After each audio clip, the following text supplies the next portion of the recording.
Christmas and a Happy New Year! The Chennai Silks. Let the celebrations begin.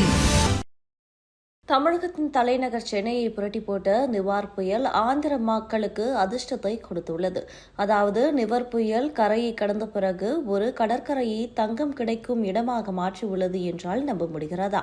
ஆம், இது முற்றிலும் உண்மை. இதனால் அந்த பகுதி மக்கள் மகிழ்ச்சியில் உள்ள நிலையில் நிவர் புயல் ஏற்படுத்திய தாக்கத்தால் ஆந்திராவில் எந்த கடற்கரையில் தங்கம் கிடைக்கிறது, எப்படி கிடைக்கிறது என்பது குறித்து இந்த வீடியோவில் பார்க்கலாம். தங்கம் வாங்க நாம் அனைவரும் நகைக்கடைக்கு சென்று வருகிறோம். ஆனால் ஆந்திராவில் தங்கத்துக்காக பொதுமக்கள் கடற்கரைக்கு சென்று வருகின்றனர். இது உங்களுக்கு வியப்பாக இருக்கலாம், அதோடு நம்ப முடியாத வகையிலும் இருக்கலாம். ஆனால் அதுதான் உண்மை. அந்த கடற்கரையின் பெயர் உப்பாடா. இந்த உப்பாடா பீச் ஆந்திர மாநிலம் கிழக்கு கோதாவரி மாவட்டம் காக்கிநாடா வருவாய் கோட்டத்துக்குள் அமைந்துள்ளது. இந்த கடற்கரையில் தான் பொதுமக்கள் தங்க வேட்டையை நடத்தி வருகின்றனர். தினமும் ஏராளமான மக்கள் அந்த கடற்கரையில் தங்கம் தோண்டும் பணியில் ஈடுபட்டு வருகின்றனர். அதாவது கடந்த 2020ஆம் ஆண்டில் நிவர் புயல் ஏற்பட்டது. நவம்பர் 23ஆம் தேதி முதல் நவம்பர் 27ஆம் தேதி வரை இருந்தது. இந்த புயல் புதுச்சேரி மரக்காணம் இடையே கரையை கடந்தது. இதன் காரணமாக புதுச்சேரி, சென்னை, ஆந்திர கடல்கள் கொந்தளித்தன. அதோடு சென்னை மற்றும் அதன் சுற்றுப்புறங்களில் வெள்ளம் சூழ்ந்தது. தமிழகம் புயலால் பாதிக்கப்பட்ட அதே வேளையில்தான் உப்பாடா கரையில் தங்கம் இருப்பது தெரியவந்தது.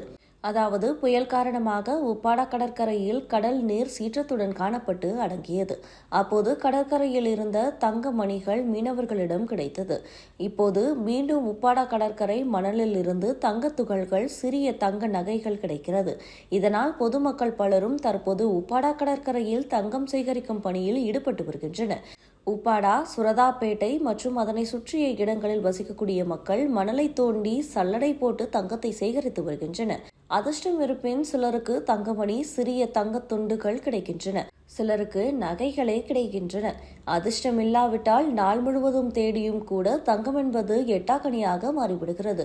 இந்த கடற்கரையில் தங்கம் எப்படி கிடைக்கிறது என்று விசாரித்த போது இதற்கு முன்பு கடல் சீற்றத்தில் வீடுகள், கோவில்கள் அடித்து செல்லப்பட்டன.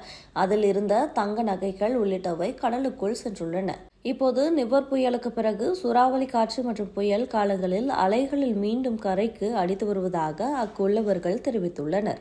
மேலும் இந்த பகுதிகளில் வாழ்ந்த மக்கள் இதற்கு முன்பு புதிதாக கோவில் மற்றும் வீடுகள் கட்டும்போது இந்த கடற்கரையில் வந்து தங்கத்தை புதைத்துவிட்டு பணியை தொடங்கியுள்ளதாக கூறப்படுகிறது. இதனால் அப்போது புதைக்கப்பட்ட தங்கம் தற்போது மக்கள் கைகளில் சிக்கி வருவதாகவும் கூறப்படுகிறது.